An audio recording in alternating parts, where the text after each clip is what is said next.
Throughout history, novel weapons have allowed invaders to conquer new territories. During the 13th century, Mongols successfully invaded Central Europe thanks in part to their use of recurve bows, which could shoot arrows faster and farther than anything Europeans had ever imagined. During the 16th century, Spanish conquistadores armed with superior weaponry were able to conquer Aztec and Inca empires. Believe it or not, something like this is happening right here in Midwestern forests. Invasive plant species introduced from other countries by humans are taking over and destroying native biodiversity, and they're using novel weapons that our natives just can't handle.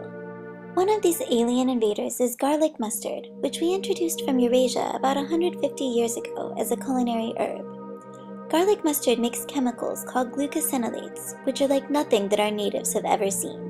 They are destructive, novel weapons. Native plants are losing the battle against these invaders, and when we lose our native plants, we lose all of the wildlife that depend upon them, from insects to birds to reptiles and amphibians. Right now, I'm running several experiments that involve growing garlic mustard from different populations under different light treatments.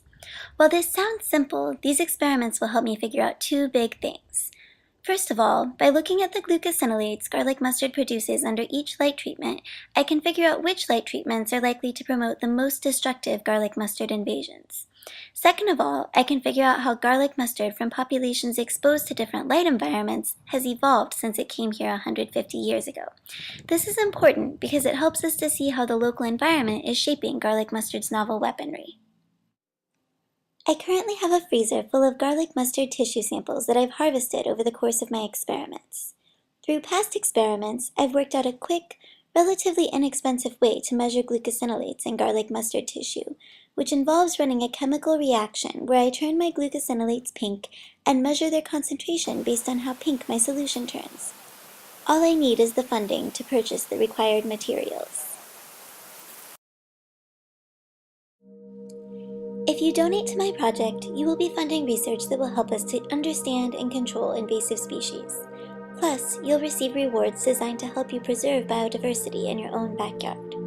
Thank you for taking the time to watch my video, and I hope you'll consider making a donation to my project.